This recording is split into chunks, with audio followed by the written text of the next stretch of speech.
राजकीय महाविद्यालय बावड़ी में डॉक्टर संतोष कुमारी, एसोसिएट प्रोफेसर इतिहास।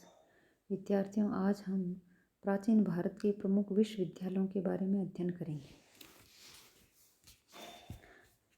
पहला है तक्षशिला विश्वविद्यालय। तक्षशिला प्राचीन भारत की शिक्षा का एक प्रमुख केंद्र था। वह पश्चिमी पंजाब के रावलपिंडी नामक नगर से 32 किलोमीटर दूर स्थित था। सीमांत राज्य होने के कारण इसका सामरिक महत्व था, अतः निरंतर बाहरी आक्रमणों से ये नष्ट हो गया। फाहियान के समय में तक्षशिला में बौद्ध धर्म उन्नत अवस्था में था, किंतु इत्सिंग की यात्रा के समय तक्षशिला का विध्वंस हो रहा था। तक्षशिला शिक्षा का जगत विख्यात केंद्र था। यहाँ अनेक आचार्य एवं विद्वान रहते थे। छात्र गुरुओं के पास रहकर अध्ययन करते थे। एक आचार्य के पास 100 छात्र पढ़ते थे। विद्यार्थी 16 वर्ष की आयु में उच्च शिक्षा प्रारंभ करता था। शिक्षा अवधि 6 से 8 वर्ष तक होती थी। निर्धन शिष्य दिन में गुरु की सेवा तथा काम करते थे एवं रात्रि को विद्या अध्ययन करते। शिष्यों को गुरु पुत्र के समान समझता था। वह छात्र के उच्च व सादे जीवन तथा उत्तम आचरण पर ध्यान देता था। यहाँ पर धार्मिक, साहित्यिक, धनुर्विद्या, हस्तविद्या, मंत्र विद्या, शल्य विद्या तथा चिकित्सा आदि अध्ययन के मुख्य विषय थे। गुरु ही अपना पाठ्यक्रम तथा शिक्षा की अवधि निश्चित करता था। ईसवीं शताब्दी की आरंभिक शताब्दियों में तक्षशिला ज्ञान का प्रसिद्ध केंद्र था। यहाँ न केवल भारत के विभिन्न कोनों से अपितु विदेशों से भी विद्यार्थी शिक्षा ग्रहण करने के लिए आते थे। चाणक्य तथा आचार्य कश्यप मातंग ने तक्षशिला विश्वविद्यालय में ही शिक्षा प्राप्त की थी। पाणिनि भी तक्षशिला में ही शिक्षक थे। विख्यात शल्य चिकित्सक कुमारजीव तथा बिंबिसार का राजवैद्य जीवक तक्षशिला के ही विद्यार्थी थे। इस प्रकार तक्षशिला प्राचीन भारत में ज्ञान विज्ञान का प्रसिद्ध केंद्र था। दूसरा है नालंदा विश्वविद्यालय। नालंदा विश्वविद्यालय प्राचीन भारत में शिक्षा का जगत विख्यात केंद्र था। पाटलिपुत्र के पास लगभग 35 किलोमीटर दूर दक्षिण पश्चिम में नालंदा ग्राम में छोटा सा बौद्ध विहार था, जिसका संस्थापक गुप्त सम्राट कुमारगुप्त था।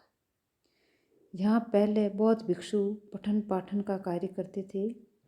गुप्त सम्राटों ने नालंदा में अन्य भवन बनवाए एवं उनकी व्यवस्था के लिए गांवों के आय दान में दे दी। अन्य संपन्न लोगों ने भी नालंदा के विहारों को बहुत अधिक आर्थिक अनुदान दिया। नालंदा विहार में हजारों भिक्षु पठन पाठन का कार्य करते थे। स्नेह यहाँ पर बौद्ध धर्म के अतिरिक्त अन्य धर्मों के ग्रंथ भी पढ़े जाने लगे। नालंदा में अनेक बड़े बड़े विद्वान रहते थे तथा वहाँ पर वाद विवाद व शास्त्रार्थ होते रहते थे। अतः नालंदा एक महान विश्वविद्यालय के रूप में परिणित हो गया।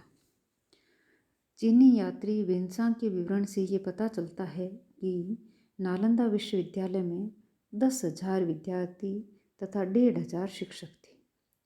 नालंदा में न केवल भारत के अपितु लंका, तिब्बत, मंगोलिया, चीन, कोरिया एवं अन्य देशों से भी विद्यार्थी शिक्षा ग्रहण करने के लिए आते थे। वेनसांग, इत्सिंग, येनचिन आदि चीनी विद्वानों ने यहीं पर अध्ययन किया था। इस प्रकार नालंदा विश्वविद्यालय ज्ञान विज्ञान का अंतर्राष्ट्रीय केंद्र बन चुका था।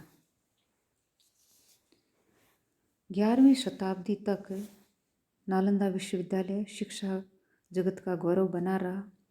11वीं शताब्दी में पाल वंशीय शासकों द्वारा विक्रमशिला विश्वविद्यालय को संरक्षण देने एवं तुर्कों के आक्रमणों एवं अमानुषिक कार्यों से नालंदा विश्वविद्यालय का पतन हो गया। तीसरा है वल्लभी विश्वविद्यालय। वल्लभी प्राचीन काल में व्यापार का प्रसिद्ध केंद्र था तथा एक संपन्न नगर था। राजा तथा संपन्न लोग शिक्षण संस्थाओं को उदारतापूर्वक दान देते थे।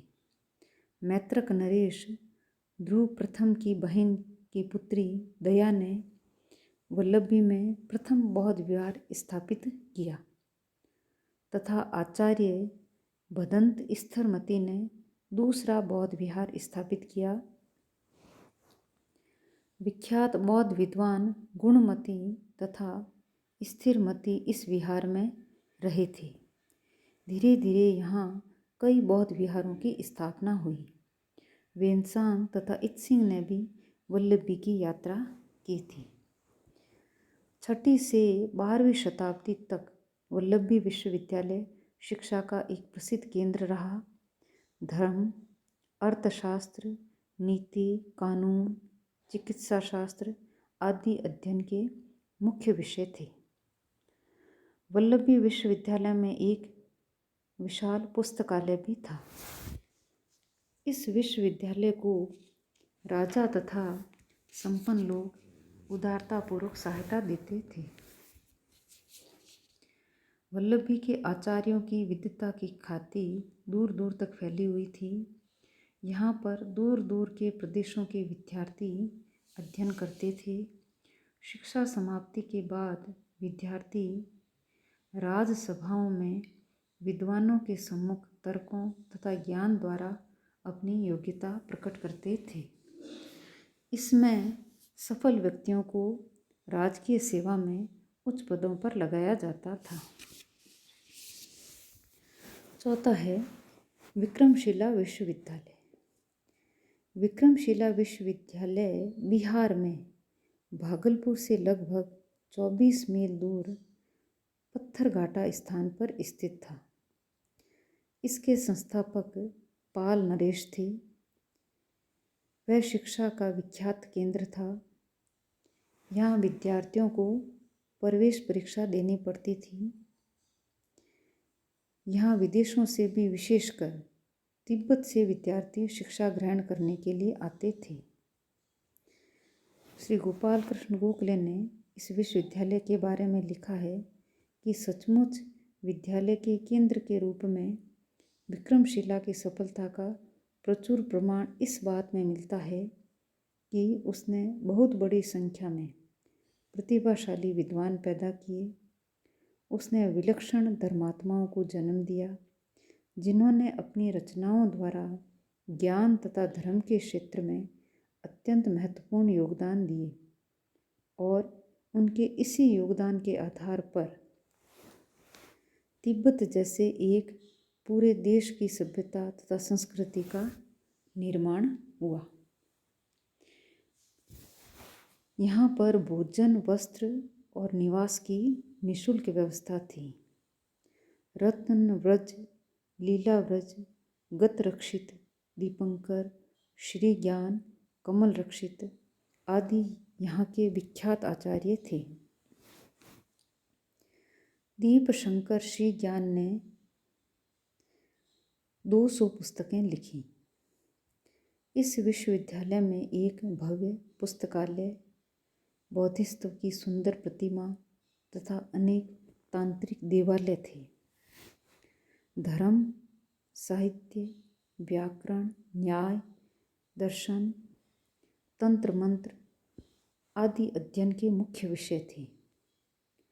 शिक्षा समाप्त होने पर पाल नरेश उपाधियां देते थे। मध्य युग में विक्रमशिला वज्रयान संप्रदाय का महत्वपूर्ण केंद्र बन गया। 1203 ईस्वी में मोहम्मद बिन बख्तियार खिलजी ने इस विश्वविद्यालय को नष्ट कर दिया। पांचवा है औदंतपुरी विश्वविद्यालय। यहाँ भी एक बौद्ध विहार विश्वविद्यालय के रूप में परिणित हो गया।